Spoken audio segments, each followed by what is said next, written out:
Hello everyone, I'm Rachel Tessman from stampyourartout.com and I'm here to bring you another live paper crafting class here on YouTube. It is Wednesday, oh my gosh, it's September 1st.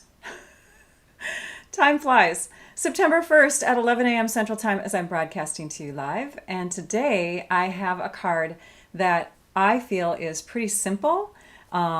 Beginners could probably dive into it if they have some of the basic equipment. Speaking of equipment or products, I do always have a list of the supplies that I'm using in the description of my video, so you can go there now if you'd like to. If you are watching me live, you should be able to log into your YouTube account and then you can actually join in on the live chat. So make sure that you do that because I love to hear where people are from. I love to hear about how long you've been paper crafting. Somebody last week even said, oh gosh, I'm having a message on my little thing here saying it's not, hopefully it's strong enough, you guys. Let me know if it's, if I'm disconnected here, but hopefully we're still going strong. But I saw someone's comment on the last live chat that she was talking about where she was eating lunch from. So that was kind of cool. So I'd love to hear where you're from, if you're working from like a workplace or if you're in a certain, if you're out shopping. That's really fun to read. Anyways, I get a kick out of it. I am going to show you the versatility of a particular stamp set that is in the July through December 2021 mini catalog. So a lot of the stamp sets that are in this mini catalog are actually very holiday dense, geared towards Christmas, geared towards Thanksgiving, geared towards Halloween. It's just that time of year. Some of them are like very winter oriented or whatever. So, but this particular one was one that stood out to me and I had to get it because it seemed more all occasion. So I'm going to be using that one and I'm going to pair it with the Evergreen border tree punch from the annual catalog, which I had been dying to use. And these two together make a really pretty card. I'm doing fine? Okay, great. Thank you.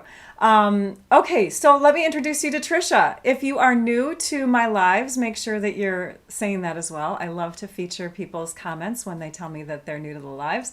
And if you're new, I want to introduce you to Trisha Josephs. Trisha Josephs is my moderator. She is the one that you'll see showing up with the wrench symbol next to her name. She's my helper, and she helps to answer questions. She guides you to the right places. She tells you where to look for things, that sort of thing. So thank you, Trisha, once again. I love you. All right. What else do I want to tell you before we get started? If you are looking for my blog, I'm at stampyourartout.com. That's my website /blog. You'll find all kinds of information there. So I want to make sure I got that in because I'm really bad about putting my overlays onto my YouTube lives. Okay, so if you want to comment directly to Trisha or to myself, I'll read them afterwards, but you can comment to Trisha directly by putting the little @ sign, the A with the circle around it. As you type, you put that sign, then you start typing Trisha, Tricia, and then her name will come up, Trisha Joseph, so you can tag her, and she'll be able to see your comment right away. I think that's it as far as the introductions. Let's bring up the comments from last week. So I didn't get through the whole video. I'm feeling so bad, but I have some of them to share with you. So let me shrink my head a little bit and put myself in the lower corner. There we go. So these are the comments that I was able to nab and screenshot from last time. Looks like a lot of you were live. That was very fun to see. Some of you, like, let's see, who was it? It was over here, I think. Yeah, it was Bobby Price. This is so fun. From the Goddard Space Flight Center, catching you live during my lunch. And at first I thought launch, but no, she said lunch, or he said lunch. And then who else commented that I wanted to point out? Someone said new subscriber. Where was that? Oh, right in the middle somewhere here. New subscriber. So yes, if you are new to my channel, subscribe to my YouTube channel. Thank you. And then look at all the places where we're from. This is so fun to see. There's oftentimes people from like all across the globe. And I did capture one, Samantha Askey from the UK. If you have a little extra, Judy asked a question, and I should have explained it a little bit clearer because I was kind of stumbling over my words last week about that. But when you fold up a piece of cardstock, and I'll show this again. But yes, the little extra is on the front. So yes to that question. Okay, we're going to move away from the comments and we're going to go right to the desktop, and I'm going to show you. This is the mini catalog. If you have one in your hands, great. If you don't, reach out to your demonstrator or to myself and let me know if you need one. This is on page 46. It is the Welcoming Woods stamp set, and you can see some really pretty samples off to the side here. Look at all the sentiments. Do you see why I call it an all occasion stamp set, because it has birthday, thank yous, and congratulations kind of things, celebrate, best wishes. So very appropriate stamp set. I am going to bring that in and show that to you with the punch. Let's do a little zoom in here a bit. So now you can see those images a little closer up. This is the border punch. I'm going to show you how to use that if you are new to paper crafting. This is a really fun way to go. Getting punches help you to make some really quick shapes. So if you're looking for cutting things out quickly, start with punches. Punches are great. This is the designer kind of paper that I'm going to bring in. It's one that you can get for free.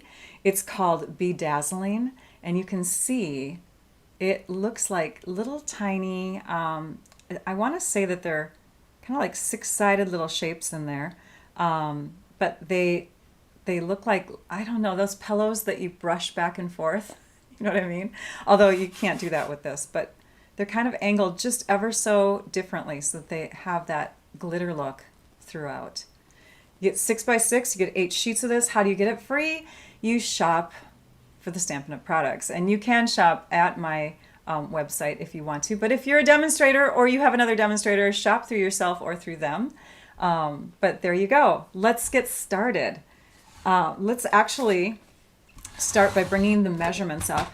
You can screenshot the measurements if you want to, or you can take, let me grab this here, hang on a minute, I want to make sure I'm on the right screen, or you can take and visit my blog post after this, after the live is over, at 12:15 Central Time. So in about a little over an hour from now, you'll be able to access this sheet using the link that's in the description of my video. So I have linked my blog post that will go live at that time to the description of the video. You're going to click on it, and then you're going to just read through. It's right under the image of the video. You're going to see a little image that says get measurements and blah, blah, blah. You'll see it. It'll be right there. You click on that, you can download this one-page sheet.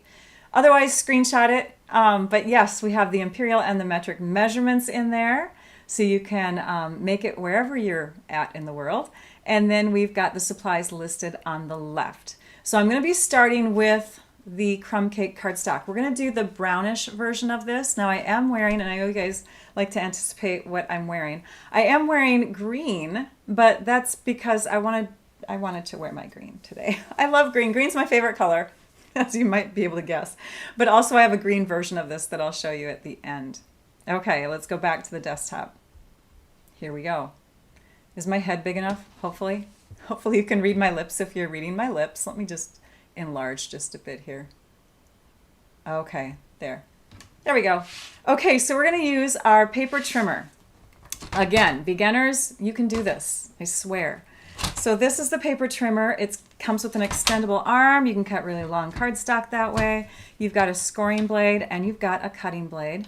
I mark my scoring blade with a Sharpie marker, and I learned from my viewers to actually put some clear nail polish over the top of it so it doesn't keep wearing away. So you can see my scoring blade is marked permanently now, unless I take acetone to it, but don't do that. Okay, so we're going to grab our 8.5 by 11 cardstock, and we're going to cut it in half in this direction. So this is 8.5, this is 11. Half of 8.5 is 4 1/4. So we're going to come right to, and I'll zoom in a bit here so you can see, right to the 4 1/4 inch mark. So that is positioned right here. And we're going to bring our edge right up there, and we're going to have this flush with the top. We're going to use our cutting blade, and we're going to go right through the paper and cut it. We've got enough for 2 cards. So when you use 8.5 by 11 cardstock, or the A4 cardstock if you're in another part of the world using metric, when you cut it in half, it's perfect for making 2 cards. We're going to take now one of these halves and we're going to score it. So we're going to put like a bending mark in it, And we're going to do that halfway between the 11-inch mark. So that makes it 5.5. And we'll use the light blade now. And now we have, and if you can see it's just easy to bend right in half. Now we have our card base ready to go. And this is what I was talking about, where if you can see a little bit of that extra cardstock behind, and you can right here. I don't know if it's maybe too blurry. Am I too close? I might be too close. My gosh, the camera's blurry on me. But you can kind of see that little overlap there. That's what I want to be the front then, because I want the longest side on the front. I'm going to move that out of the way. We're going to grab a tool that you don't have to have as a beginner, but it's a nice luxury item. And we're just going to increase that crease mark. We're going to press it really hard and crisp, okay? Let's bring in our grid paper and position that in front of us here so we have kind of a middle point so I don't get off camera. All right, now what else do we need? I'm going to show you all those other pieces, which I've already cut. So I took white cardstock and I cut it to, and this is my light cardstock. So when you look at the measurement supply sheet again, you're going to see it says dark cardstock, light cardstock, base cardstock. And I did that because, again, I have two versions of this card. So this is our light cardstock, the tree one.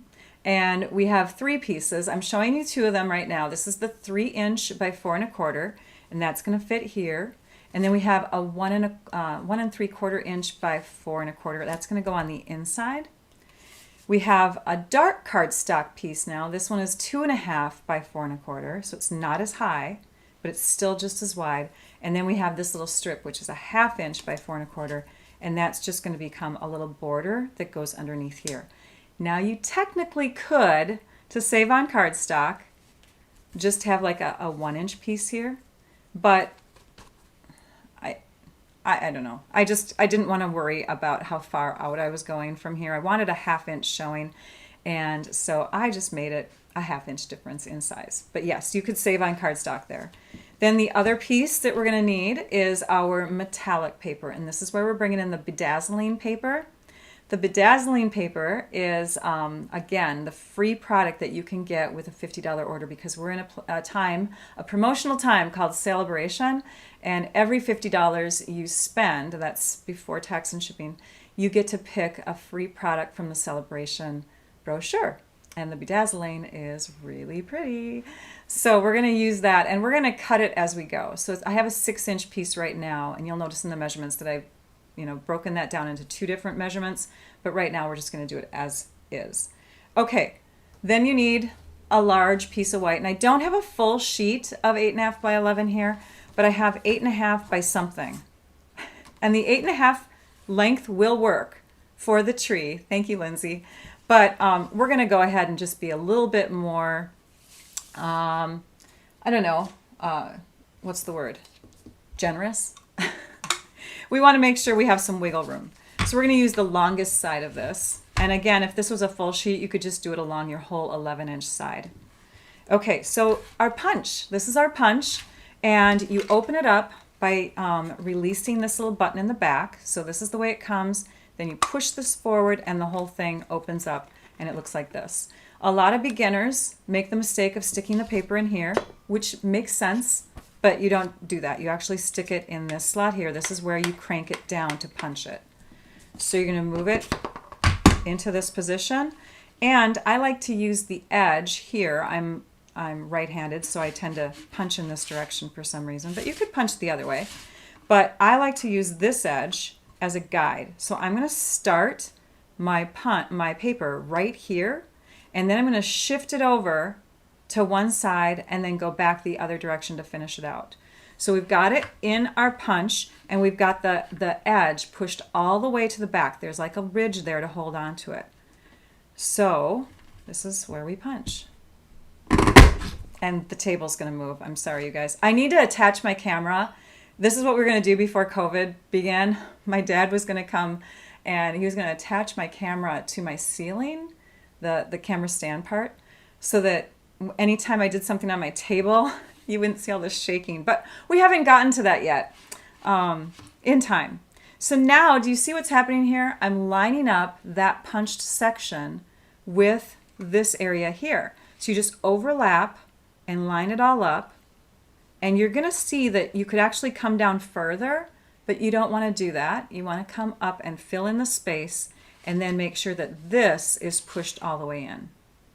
So let's line that up, push it back, hold it, and punch.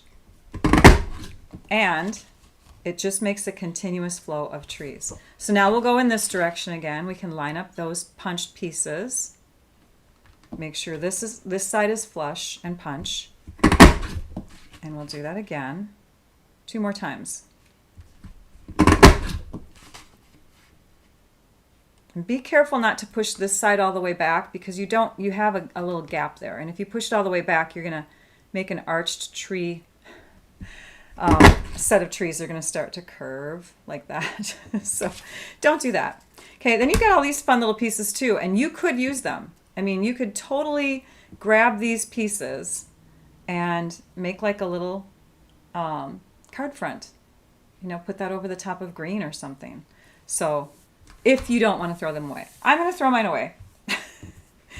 Okay, next, let's bring in our card base and all of our cut pieces. And this is the finished card. I'm going to show you what it looks like now. So we're going to make it look like this. Do you see how the trees are layered like that and there's a shadow behind it? All right, so let's do some stamping next onto this piece, and then we're going to do our word stamp stuff at the end. So let's bring in our Stamp and Pierce mat. This is a tool that's great to use with photopolymer stamps. So the stamps that are in this set are totally clear stamps that they're not attached to red rubber. Okay, so they look like this.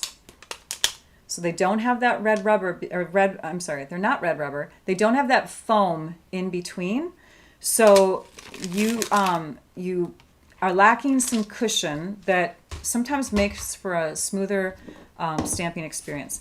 This is optional, kind of like the bone folder, but it's a nice tool to have. I'm going to slip that underneath my grid paper.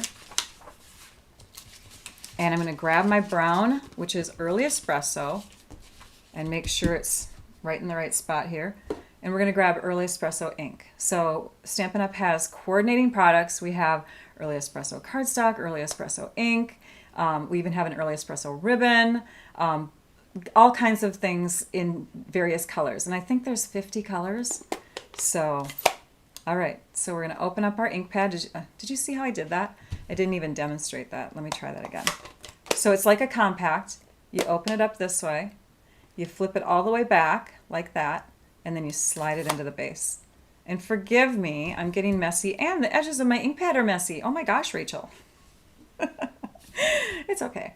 I try to tell myself it's okay. Okay, so we're going to ink up our stamp. Now normally with a smaller stamp, you would go like this. But, and you could do it this way too. But sometimes when I have a larger stamp, I like to do it upside down.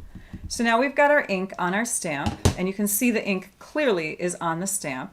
This is one of those stamp sets, I should tell you this here. It's called a distinctive stamp set because it has images that almost are photographic in that you can see the dark and light in there. So when we stamp it down, and it's going to be hard to see on dark cardstock, but when you stamp it down, it's supposed to give you that, that look, which is pretty cool.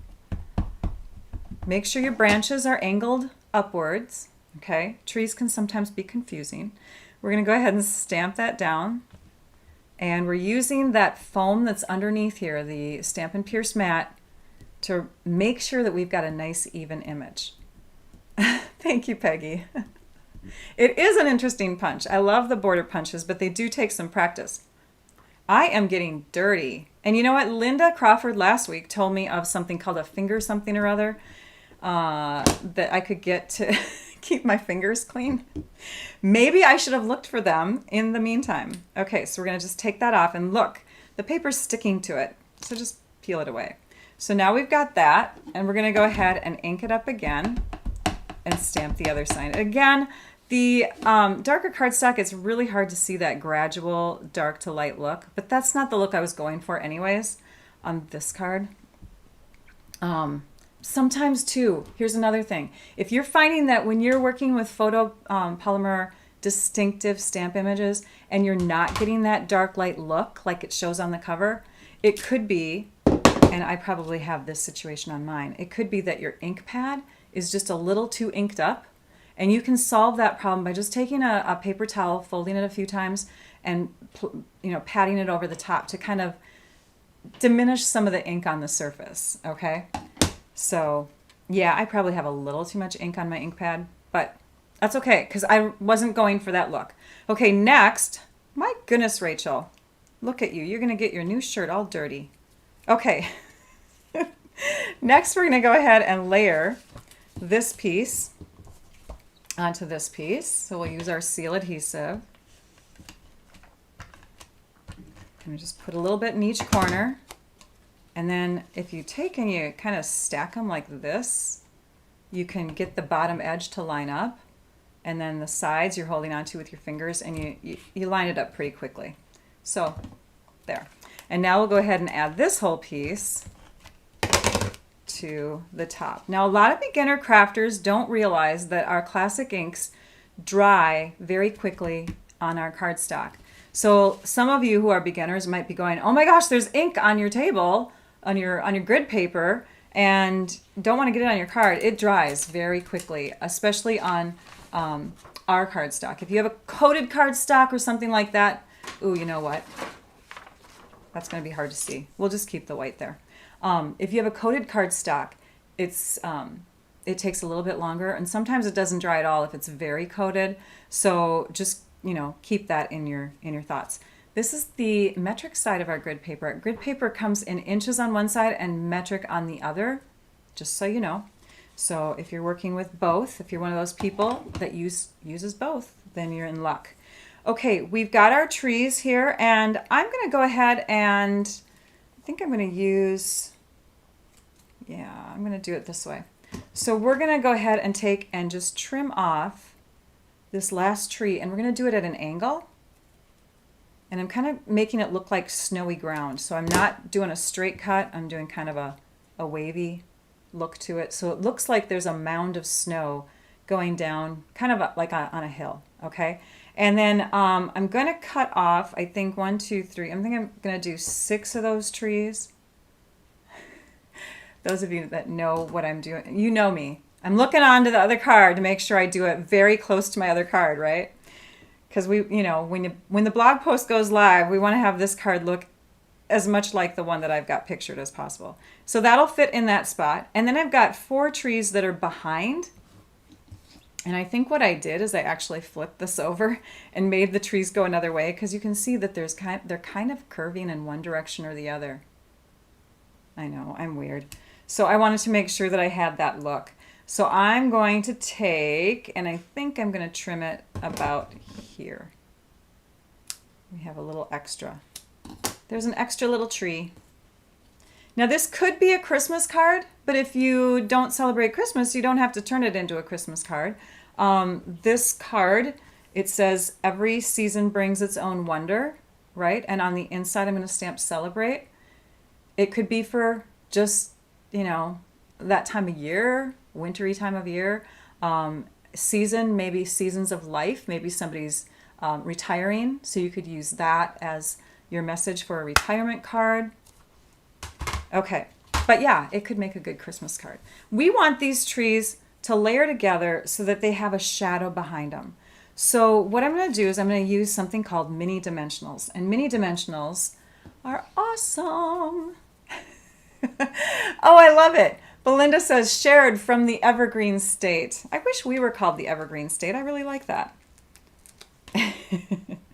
So I'm going to put a little dimensional, and I'm not putting it all the way down. In fact, I'm going to shift this one up a little bit higher here.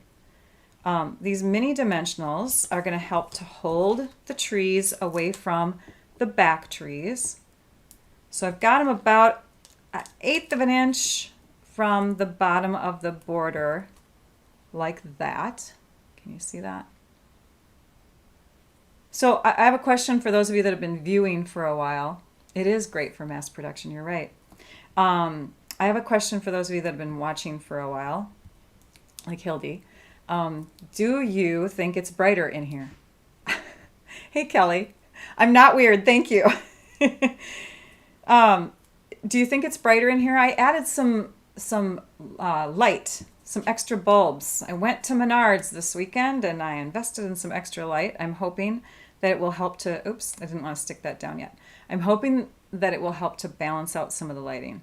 So I'm going to come in here and kind of make those trees show up behind like that. So they've grabbed on to the dimensionals that are there. And then you see there's a couple over here that are still showing, but to get that seal on those little trees is going to be tough. So I'm going to bring in the multi-purpose liquid glue and we will just do a light little, I love this glue for getting in those small spaces, for doing 3D projects. It's nice. And you've actually got two ends to that glue. I typically don't use the larger end because my glue of choice for larger areas is Seal, but I will show you that. Okay, so what I'm doing here is I'm sticking these trees down, but I'm making them kind of overlap the white that's already there so that it gives the appearance that all of this is one piece. So let me show you the other end. That's why this is green. Some people call it the green capped glue, but yes, there's another glue tip on the other end for wider spaces. Fun fact. In fact, we need that glue back in here again because I need my little tiny, here it is. I need my little tiny strip here of this decorative paper, and we're just going to do a thin little line of that. We're not going to go all the way because I know that I'm going to be cutting off some of it. And we're just going to put that right down here like that. And that's just a fun accent piece. On my other card, it actually looks like the metallic paper that I put there is like reflected water. It's kind of cool. So I don't know if gold necessarily looks like lake or water or stream going by the trees, but you know. Anyways, okay. More shadows are good, right, Pat? All right, so now these extra trees that I have, these two pieces and this, which, yep, I don't have any glue there, are going to go on the inside of my card. So we're going to save that, but right now we're going to stamp. So let's take our other stamps. We have a couple sentiments, like I was telling you. That's not the one I want. I guess I was finishing the green card last. Let me pull out these guys. They are stained. So new paper crafters, photopolymer stamps do stain. Red rubber typically do not unless you're using a permanent ink. But these are very porous, so you're going to get that staining, but it doesn't affect your stamping. As long as you clean off your stamps really good. Okay, so I've got my two blocks here. This is a C-size block. This is a B-size block. I put my stamps on at an angle. I haven't given this tip in a long time. I put them on at an angle because then I'm not relying on the edges of my block for when I stamp. You know, if I was doing it straight, I might be looking here and here, and then my stamp image might not be straight. I want to focus on my words that I'm stamping down. So we'll bring our stamps back in. We'll bring this mat back in, and we're going to stamp our message at the top right. You could stamp it in the middle if you want, but I like it when things are kind of, I don't know, off center. I used to wear my hair off center when I was in high school. Fun little fact about Rachel. Yes, I actually cut it all short on this side, and it was long on here, so I had that look from the 80s, you know, the mid 80s. And then sometimes I could make it totally short by flipping all of this over on that side. It was fun. Okay. All right, so I'm going to wait on the rhinestones for this part of the card. We're going to move to the inside of the card now, and we're going to add these pieces here. So looking at my cheat sheet over here, this card is very, very easy to make, but still, because you've got those little pretty sparkly parts and you've got your trees, it's, oops, I'm going to use Seal. It's stunning, you know. Sometimes you can make a really simple card look very stunning just with how the pattern goes. I'm just showing like 1/8 of an inch of brown there just to bring that brown color over to the inside. I've also got a sentiment that I'm going to stamp in there, so I'm using some of that brown color on the inside there too. And I think I'm just going to place this, I don't know, about that far up. Grid paper, helpful. Look, you can take and line up the bottom of your card, and you can say to yourself, am I just the same amount going up on each side? The grid paper helps guide your paper, right? So now we've got that laid down. And then these trees can go on the inside too, just to carry over that design. So I think I'm going to use, oh yeah, Rachel, you did it differently. Shh, don't tell anyone. That's okay. The inside of my card is going to look different than the photograph on the one that's on the blog. It's totally fine. Let's do a little cutting to make our last tree the smaller one. And then we will use our multi-purpose liquid glue. I'm going to keep this one that's kind of cut in half. We're going to use that to kind of guide where our trees are going to be positioned on the inside left. Plus, it helps us to have the illusion that our trees are continuing on still into the forest, right? Overlapping just slightly. We'll place that there, and we're not going to press it down completely yet because we need to get our decorative paper that we have left over here right underneath it. So moving quickly. Maybe I should have added this first. We're going to lift this back up. We're going to stick it under there and set it down. And if you have a little extra, like I have here, you just flip it over so you've got the guide of the edge of the card, and you can snip it off. So there's that. You guys, I didn't even use ribbon on this card. Are you surprised? Let's see. Susan asks, I'm a newbie. I'm wondering if I should get a pad for the photopolymer stamps. So this Stampin' Pierce mat, if you can afford it, it's nice because it really does, especially with a solid stamp image. Like if you were using, you know, the peaches that we have, there's, I'll find them really quick here. That's in the other catalog. The peaches, I think they're on like 60. Oh, am I good? Page 60. So these peach images are more solid. You're going to get a clearer image for the more solid, like dense stamp images if you use the Stampin' Pierce mat. Okay. All right, so here we're stamping our Celebrate on the inside. Again, I'm using the word as a guide, not the block. And now the last thing is to add our little sequins, not sequins, sorry, rhinestones. Rhinestones are Rachel's favorite and always probably will be. I am a rhinestone fanatic. And where are they? Oh my gosh, I'm panicking. Don't lose your rhinestones, Rachel. In fact, I'm having a hard time with the gift. I forgot something. Hang on. The gift that I'm going to be doing for the prizes today because I'm just having a hard time giving them away. I really love the prize. Okay, so we're going to take the cap off our blends marker. This is our bronze blends marker. I know we have a crumb cake blends marker, a dark and a light, but I have found that the bronze, this deeper brown, is closer to the crumb cake color that I want. So I'm going to go ahead and color one of my larger rhinestones. You can see I've been doing a lot of coloring with rhinestones. The edges here, that's from blends markers. So we're coloring that, and then we're going to do a small one. And, you know, I'll just add a little bit more. Okay. Do you see the tip on here too? That happens.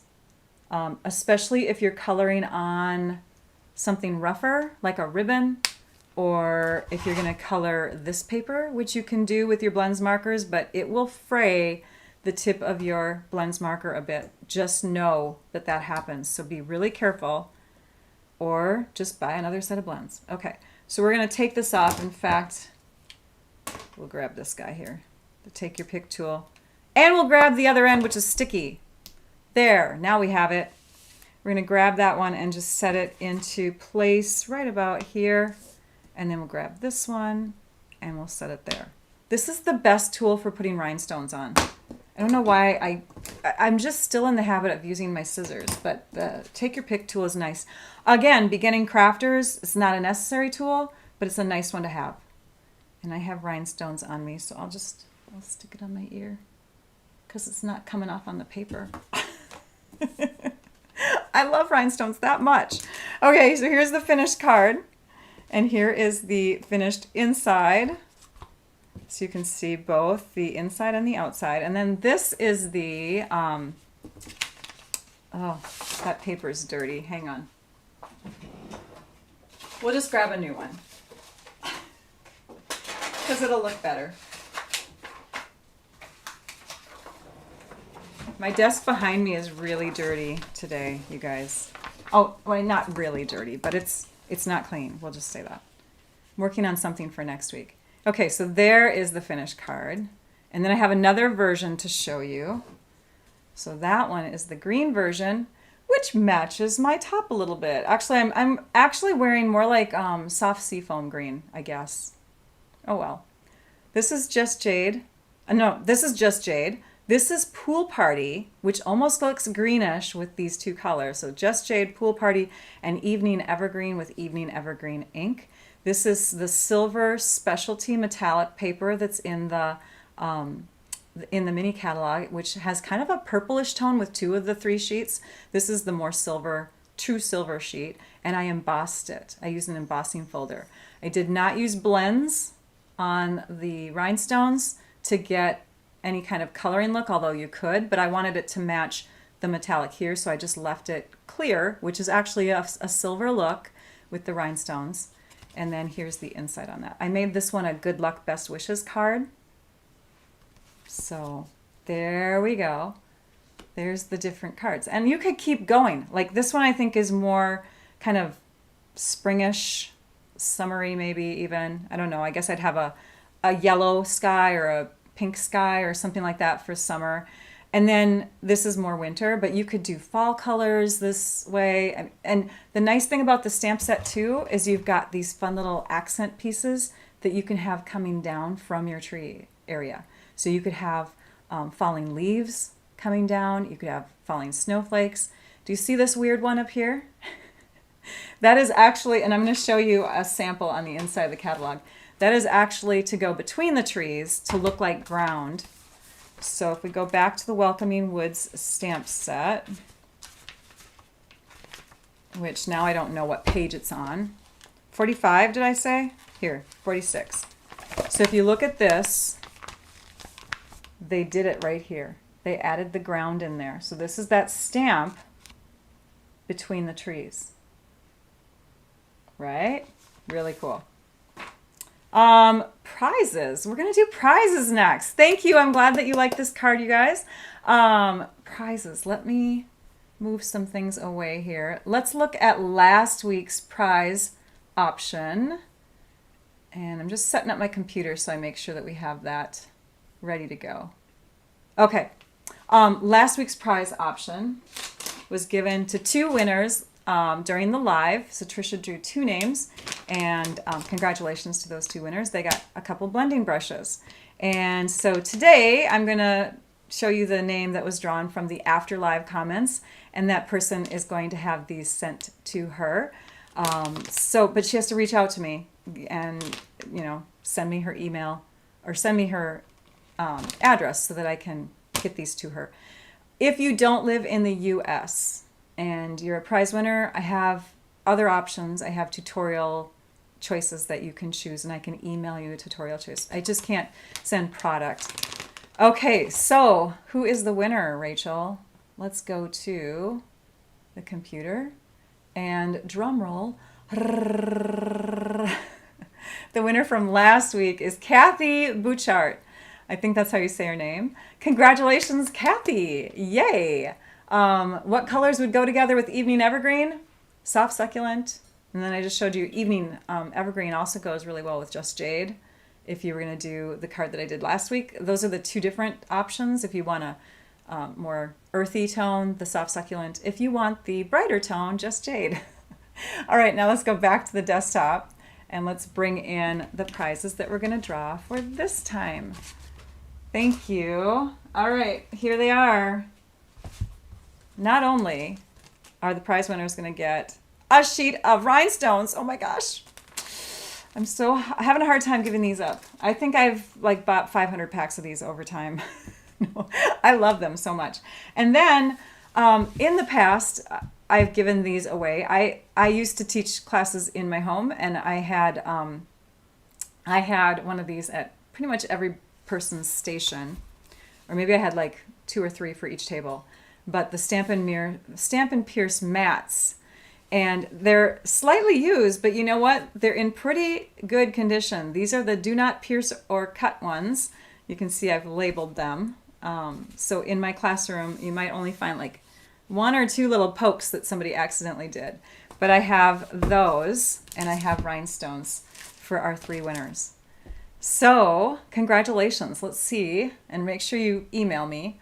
Let's see if I'm going to go back to the live stream on my computer here. And Trisha, yes, look at timing was awesome, Trisha.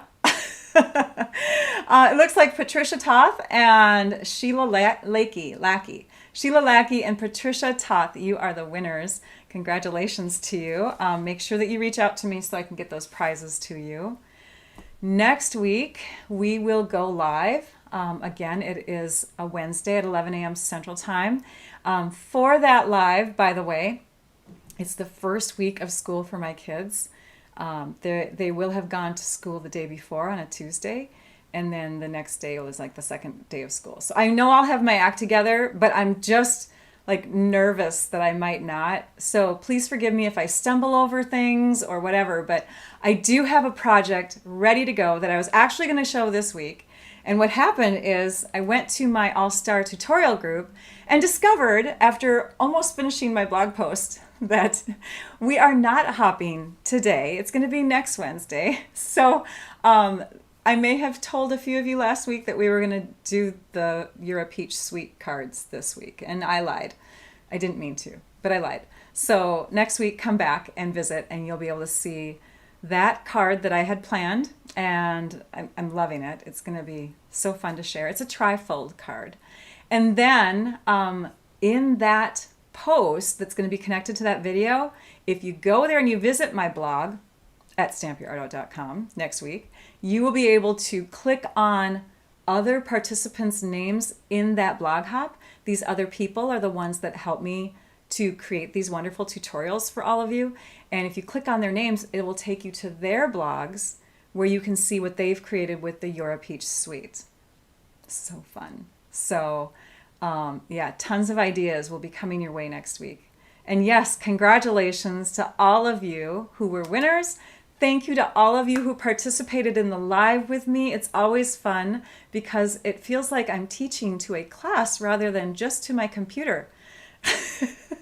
So I appreciate you chiming in and being a part of this with me. And if you're watching after the live, go ahead and comment afterwards too, because again, I draw a winner from the comments that show up afterwards.